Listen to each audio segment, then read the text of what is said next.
Hey guys, welcome to Thrive Bites, the official podcast of Dr. Colin Zhu, aka the Chef Doc.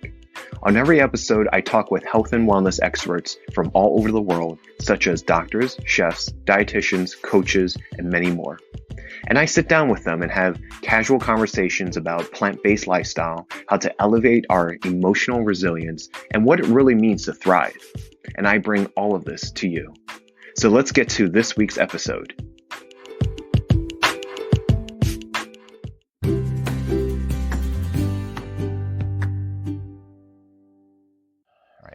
So hey guys, what's going on? I'm your host Colin Zhu, and welcome to a bonus episode of Thrive Bites.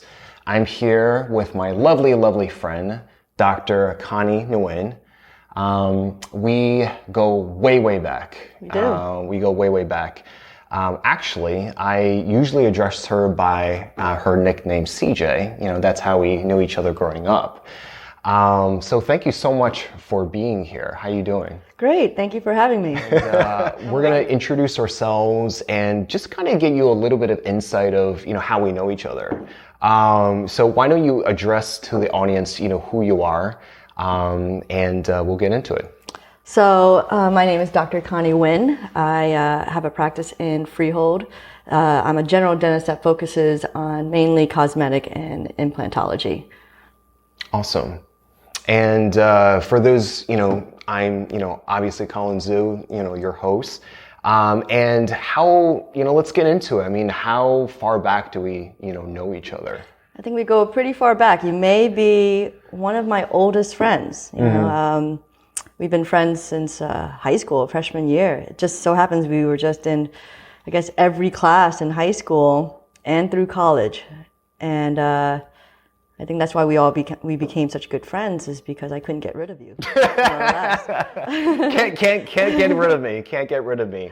And there's a lot to say about that because you and I we met offline as well, and we just kind of reunited with a couple of our other friends as well. Another childhood friend that goes as far back. I think it's the 6th grade. To really give people a timeline.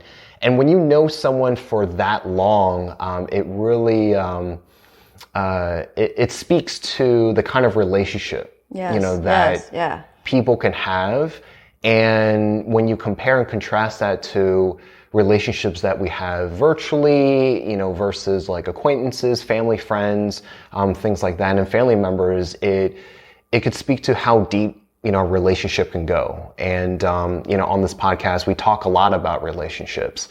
And this is very, very unique for me, to have you on, but also to have, our friendship just kind of blossom over the years. And, we've, had a lot of, good times and, also interesting times as well. So yeah, I agree. And I think the older we get, I think we realize like our oldest friends are, I think the most valuable. That reunion we had was probably one of my most memorable nights in a long time, because there is like a certain comfort when you meet a friend that you've been friends with for so long that you can be yourself. And they've known you when you were making, when you were awkward, when you were when you're still figuring yourself out, because that's what high school was, right? And so now even like the friendships that we are making from day to day, it's a lot harder to kind of like develop that kind of like deeper relationship where you can just throw down the politeness and just tell each other like it is. Right. And it's very valuable because life is, no one's guaranteed tomorrow, right? And so it's nice to just have good friends around still. Mm-hmm. One of my favorite things about our relationship that I love was the fact that throughout that time, we would go months without talking, but our friendship was so strong to the point where, we could just pick up where we left off. That's right. And I just would be like, Colin, what country are you in now? Yeah, and no, I mean that is a common thing that I get, not to, whatever, but I professionally I would travel all over the place, right? And then personally, I love to travel, so it's a common question that most people would ask me. So, and the question I would always ask you is like, what are you doing? What kind of trouble you're getting yourself into? Where are you at with your kids? Your husband, things like that. And, we sought, very different lives, and that's what's made us, happy and content. And that contributed to us being, really good friends and, to this day. So again, I appreciate you spending the time and, just to chat and reminisce. So yeah, it's always nice to catch up, for sure. On camera in front of millions of viewers. I know, seriously. I think a lot of times people put a lot of effort into their romantic relationships. What they don't realize that your friendships are just as important, and they need just as much cultivating and nurturing to kind of, grow and build to become like a long time relationship. Have you ever read the book, The 5 Love Languages by Gary Chapman? Yeah. I think I thought it was a very interesting book. Obviously, popularly it's geared towards, romantic relationships, but I think it also applies for family and platonic relationships as well. So what are your top 2 love languages? I think I took the test, and I was just quality time across the board. Quality time? Yeah. Yeah, so is mine. Quality time is my number 1, and I would say a very, very close second would be physical touch. So I love, in a platonic sense is, hugging and kissing and things like that. Obviously we're in a pandemic, so we can't, go about doing that. So, and just for we've all been screened and tested and stuff before we came on this interview.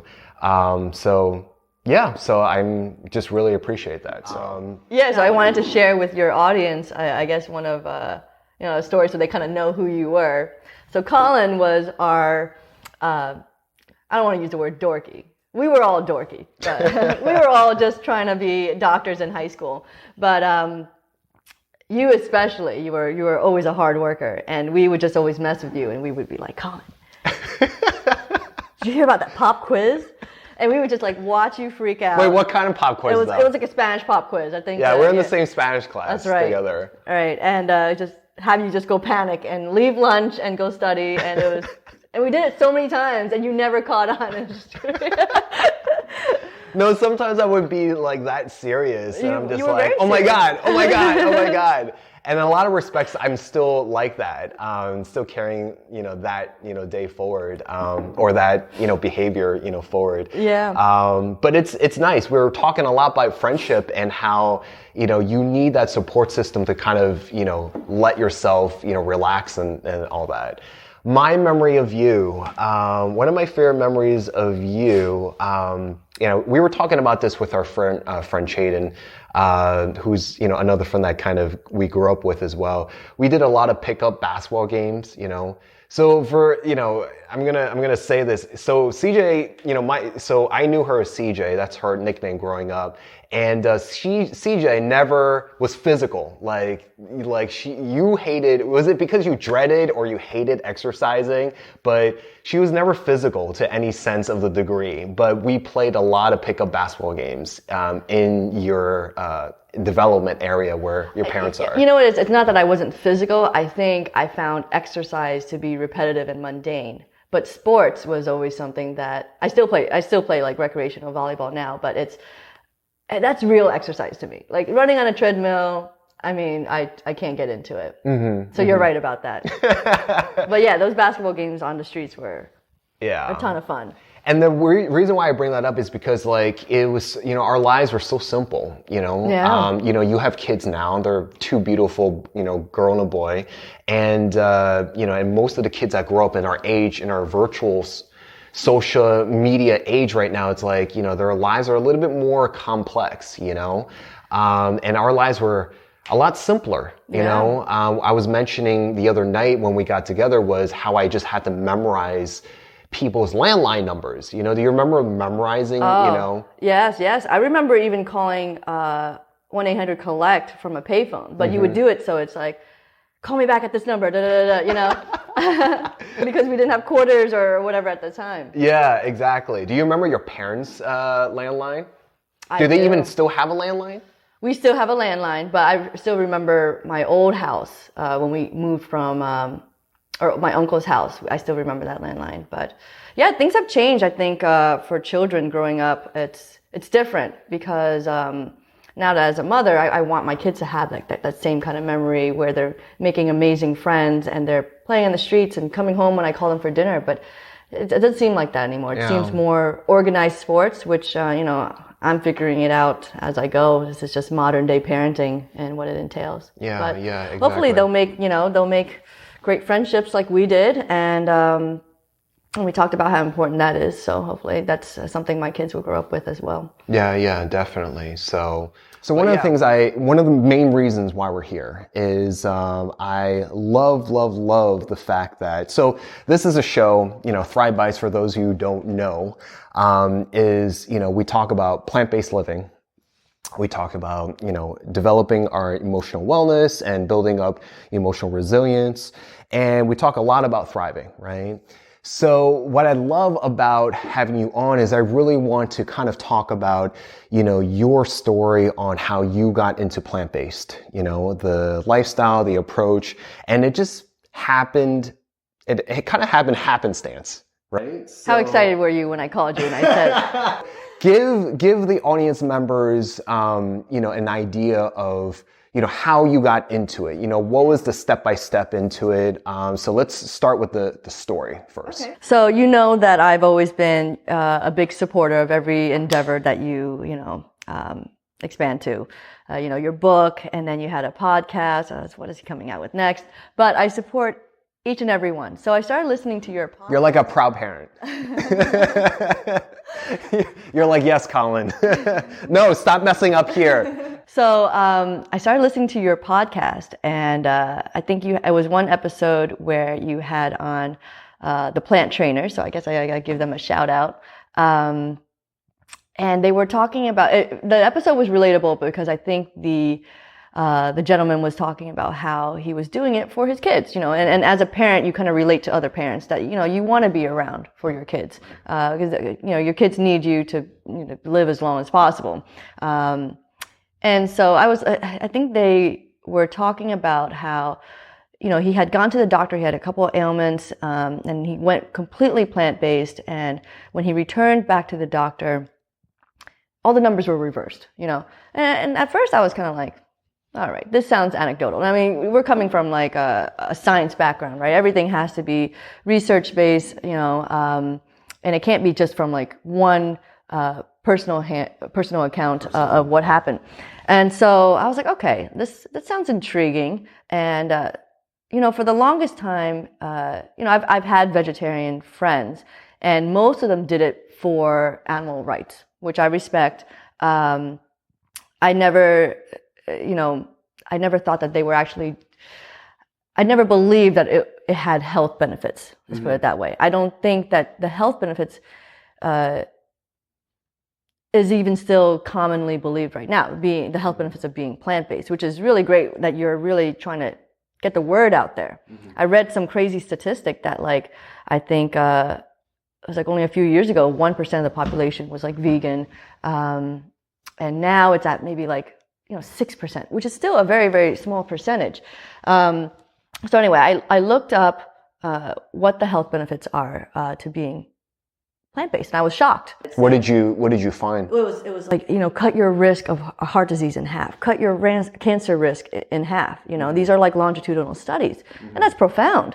This was not something that was talked about. We were taught from when I remember going from health and physiology class in college, and they were saying that you're going to be lacking in protein here, nutrients here.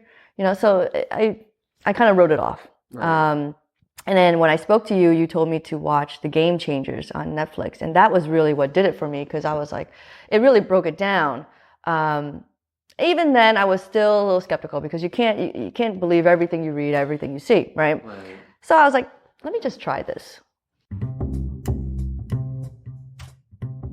Hey guys, we're going to be taking a short break, but don't go anywhere. We'll be right back.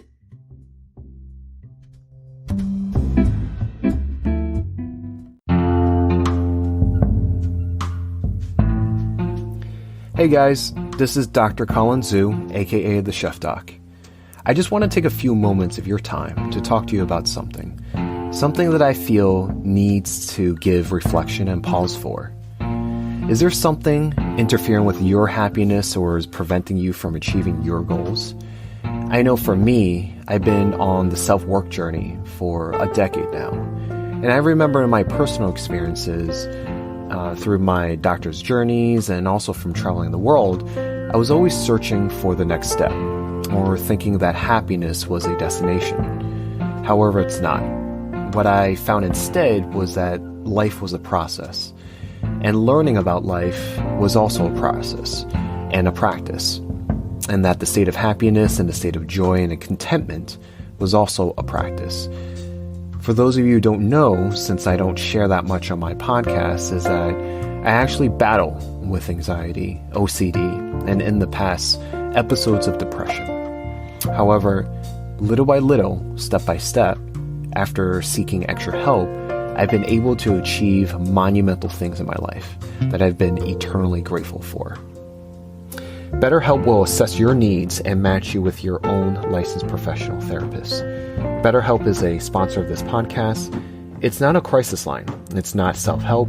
It is professional counseling done securely online. There is a broad range of expertise in BetterHelp's counselor network, which may not be locally available in many areas. The service is available for clients worldwide. You can log into your account anytime and send a message to your counselor. You'll get timely and thoughtful responses, plus you can schedule weekly video or phone sessions, so you won't ever have to sit in an uncomfortable waiting room, as with traditional therapy. BetterHelp is committed to facilitating great therapeutic matches so they can make it easy and free to change counselors if needed. It's more affordable than traditional offline counseling, and financial aid is available. BetterHelp wants you to start living a happier life today. A couple of reviews. This is by Rebecca Raymer. Becky has literally saved my life by truly understanding me. She has given me self-talk strategies and different thought pattern exercises that have made me stronger and a more aware person. I am so grateful to have found her. I've been to so many different therapists and none have helped me like Becky has. This is another review for Adam Johnson. I've had counselors before, both on BetterHelp and in person through work. And Adam, by far, is the best counselor I've ever talked with. I feel like he actually listens to and what is going on. He asks questions to help you navigate your thoughts. And you can tell that he is listening and wants you to help you. Visit betterhelp.com/thechefdoc, that's better HELP, and join the over 1.4 million people taking charge of their mental state with the help of an experienced professional. Special offer for ThriveBite listeners. Get 10% off your first month at betterhelp.com/thechefdoc. THECHEFDOC. Thank you for listening, guys, and back to the episode.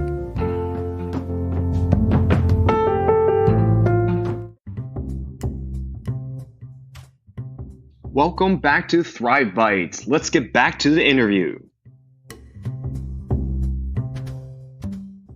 What do I have to lose, you know? Yeah, even before I even recommended that, because you had took the initiative of doing it on your own. So after you called me up and, we were just actually, you didn't call me up specifically. We just had one of those catch-up phone calls of, just us catching up as friends. And then you just told me that, hey, I listened to one of your past episodes with this couple and I started, getting into it, right? And then you said something that really stuck with me. What did you say by like the second day, you switched up everything? And it was profound, I guess, for lack of a better word.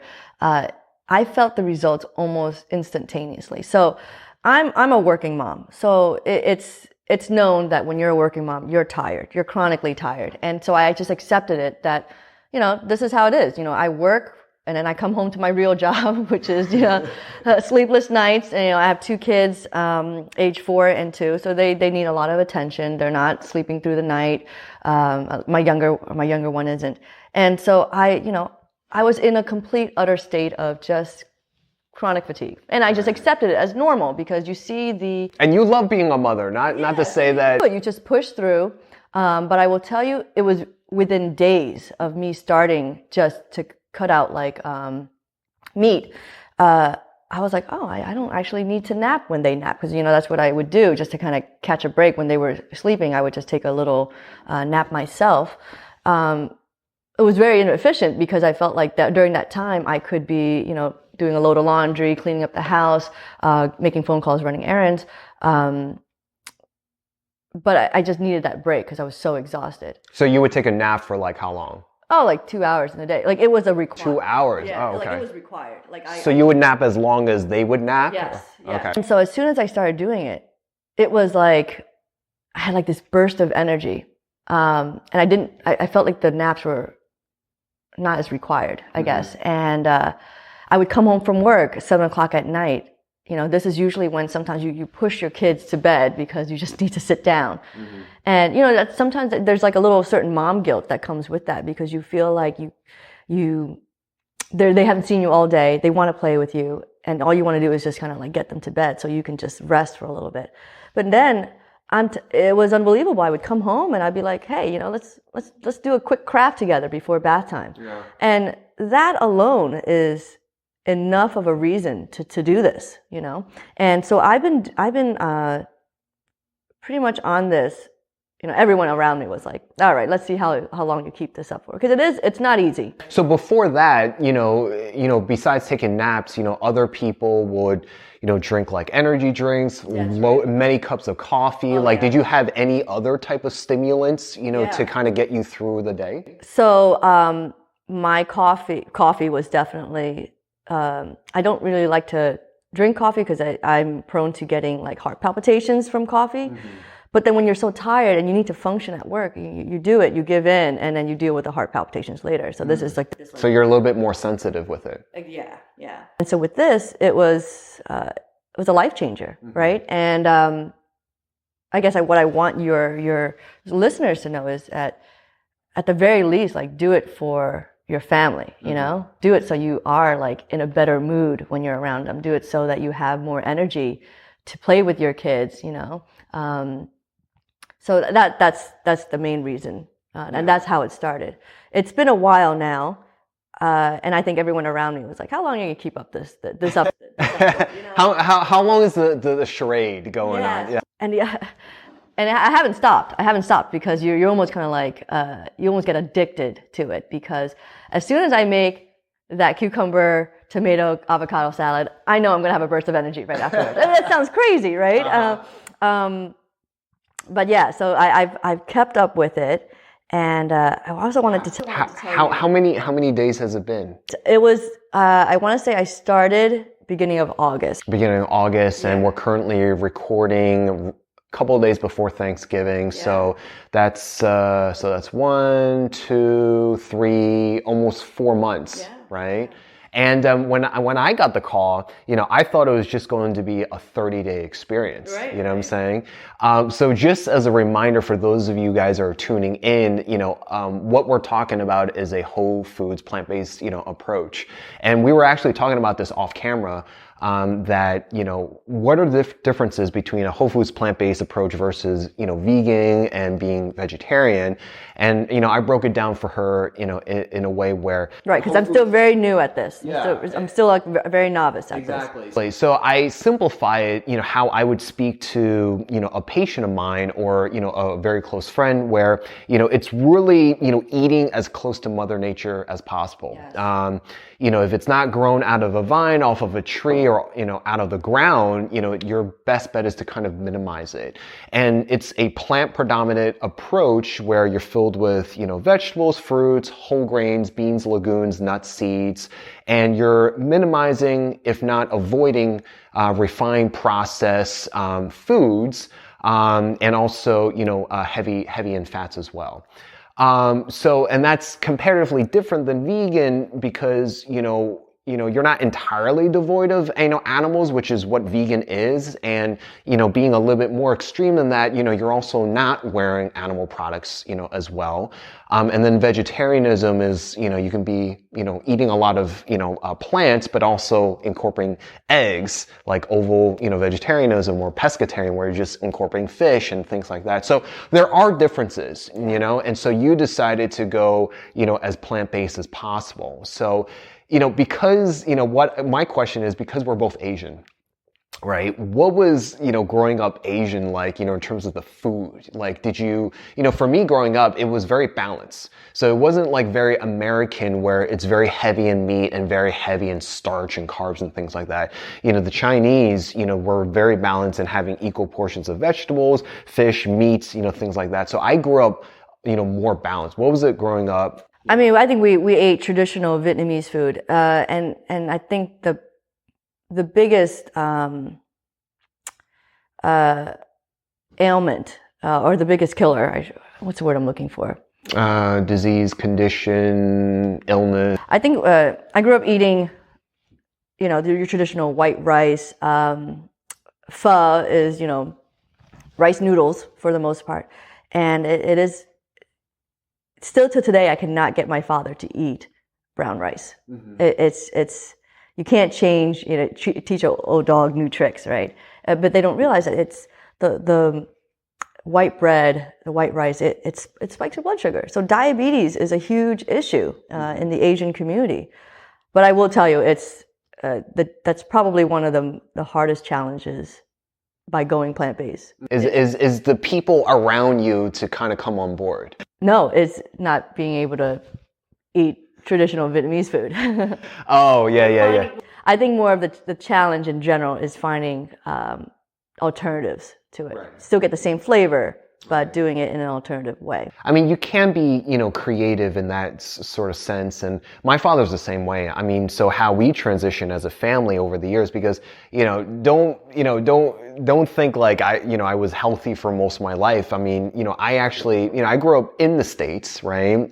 You were born in Vietnam and you emigrated around age 6. Around 6, right? And so, I grew up eating all the fast food chains, Pizza Hut, McDonald's, and, things like that. And then as a family, we actually became healthier around, I would probably say when I started going into medical school and I started learning all the stuff and the policy and and I say this a lot on the podcast where, you don't get trained enough, you don't get educated enough.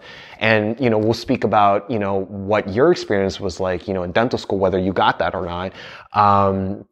And, that's what I started to learn, and that's how our family shifted. Yeah. You know what I'm saying? So, I used to drink 3 glasses of milk a day, and I stopped in like 2009, and then, because our meals were just very balanced, it was easier for me to shift, so. I wanted to bring up this one picture that you posted.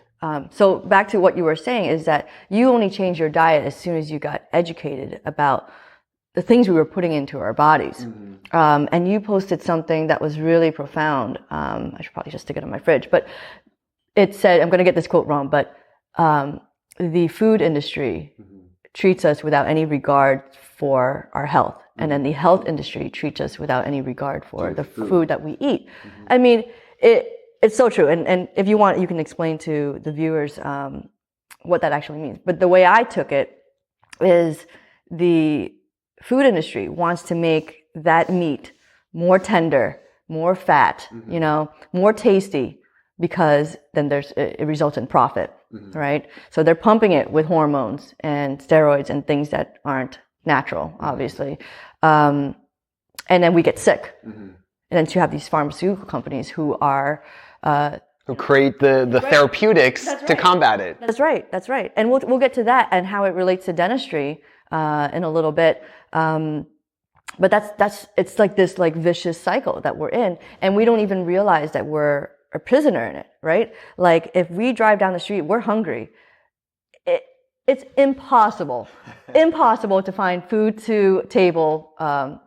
A dish, a food to table dish, right?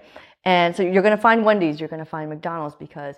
You mean farm to table? Do you mean farm to table? I'm sorry, farm to table. Yeah. Can you edit that? No, but you mean farm to table, meaning from the ground and, presented to your table.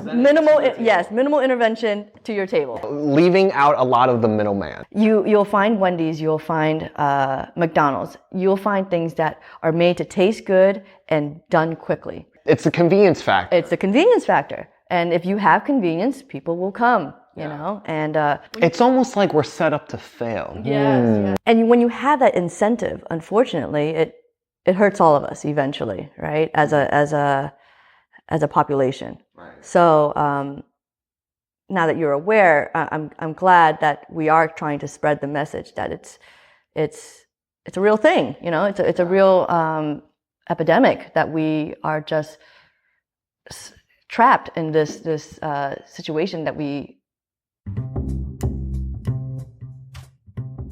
Hey guys, we're going to be taking a short break, but don't go anywhere. We'll be right back.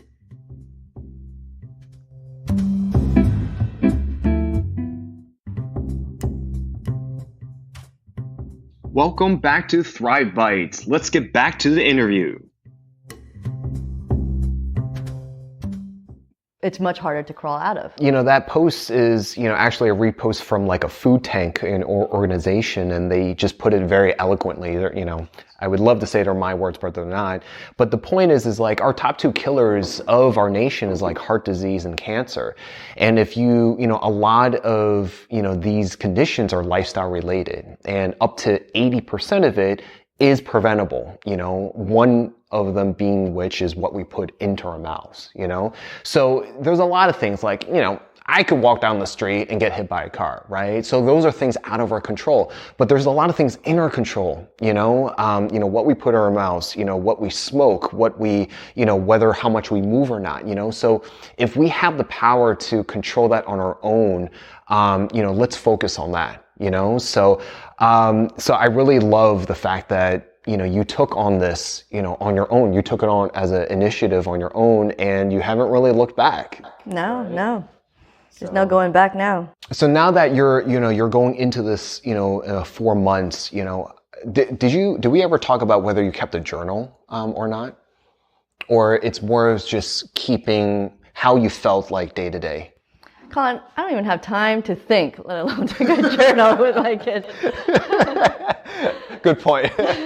No, I don't journal, but I will tell you that I was never a good cook. I never really enjoyed it. I just felt like it took a lot of time away. I was very limited on time, so I never enjoyed it. I cooked to survive, I cooked when I was hungry, but I never enjoyed and you loved cooking, and but becoming plant-based, you're forced to do it. And I've been cooking more, and the wonderful thing is, it's not like a easy journey. It's a great journey, but it's not easy because it does have some challenges as far as like finding those alternatives to those meals that you really like. Like I'm eating things that I never even knew existed. Hearts of palm. Have you ever had hearts of palm? Tastes just like fish. Makes the best fish taco alternatives. But I'm enjoying cooking more because I know that once I make this meal, I'm going to feel so good after. So you're cooking, but you feel good after.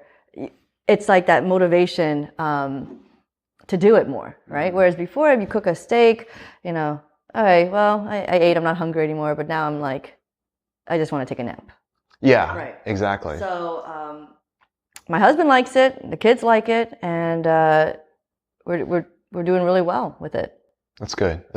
So I'm curious, what did your husband Bill is not, he's not plant-based, he wasn't vegan or vegetarian before that, he ate like everything. What was his reaction? Like how far along were you doing this before he picked it up, or did you tell him like from the get-go?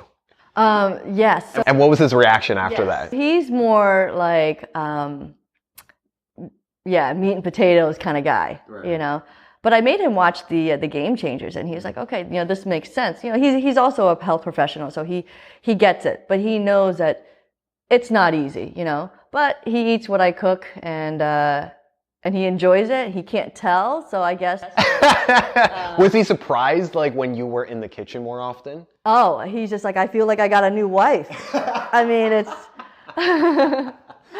So I'm not hearing any complaints on his end, because if you do it right, there's some great recipes out there. If you do it right, you can't tell that you're, I think everybody thinks we just eat salads all day. Right, exactly. And food is bland, but there are some alternatives out there that really taste like can taste like meat. I'm not talking about the Impossible Burger or anything like that. I'm talking about plant-based foods that, you know, can really substitute and make food taste good and make you feel good. And that's really all we want.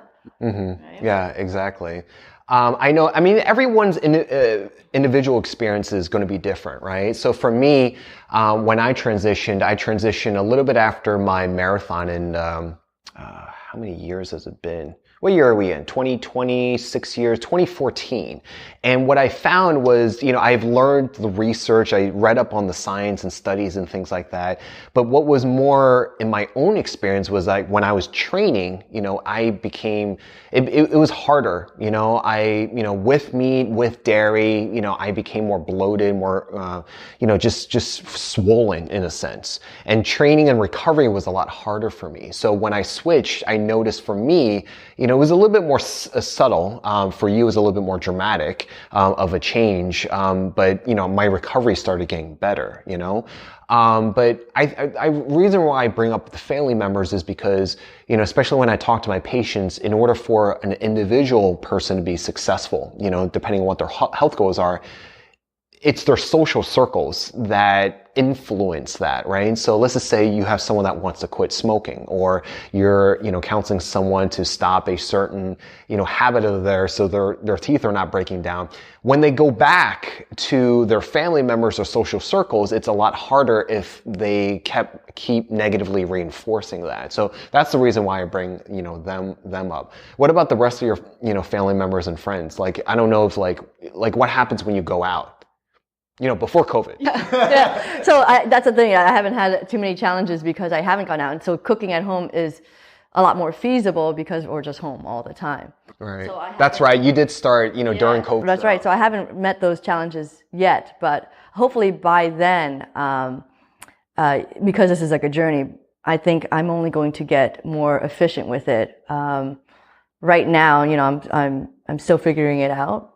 But hopefully I'll know more when I do go out. I'll be more prepared as to what to order, or, you know, maybe just be more aware of the restaurants that actually are plant-based, things like that. It's like joining like this underground club that shouldn't be underground, really. No, and actually, to bring back the point about the research and stuff, you know, we've actually, you know, the first literature that actually proved, you know, without a shadow of a doubt that it can actually reverse heart disease. It's the only diet shown to reverse heart disease. That was back in 1990. You know what I'm saying?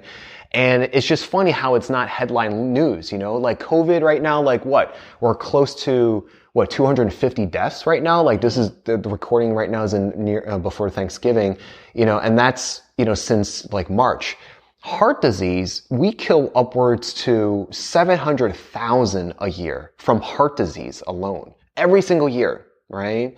But the reason why I think about heart disease and I think about COVID is because COVID is a very rapid, contagious, you know, spreader. And, you know, when you get sick pretty quickly. Whereas heart disease, cancer, it's slow. You know, you need to build up years for those arteries to clog, for that inflammation and those cancerous cells to, like, you know, break down your system before you actually get sick and eventually pass away, right? So it's not of a immediate effect when people, you know, eat, you know, if they want to, you know, eat something better or, you know, move better, you know, there's no immediate effect. So there's no immediate gratification. So it's a lot harder for people to kind of, you know, take on. So, yeah. I mean, I will wholeheartedly believe all those things because, I read the research, and I also think, that the plant-based diet is probably doing more for our health than can be measured. Mm-hmm. You know, it's not just right now. It's heart disease, it's cancer. That's what's on everyone's mind. But you know, as far as boosting energy, boosting our good mood, I read something because my mother suffers from high cholesterol, and I just read recently that high cholesterol is linked to dementia, mm-hmm. and by lowering your cholesterol, you're cutting your risk of dementia. Mm-hmm. I mean, there's just indirect relationships everywhere. Mm-hmm. But I think the research will start coming out, and hopefully this will become not just a trend, but something that's going to change the whole food industry. Yeah.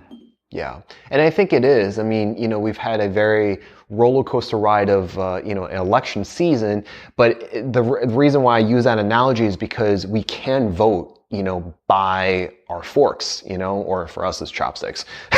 But my point is, when you don't want something, you just don't buy it. Right? And that actually is a vote. That's a signal for lower, demand. And it's basic, economics. It's like when there's less demand of something, those people are going to be like, you know what, we're going to have to shift or else we're going to go out of business. So. Hey guys, don't forget there's a part 2 to this. Stay tuned.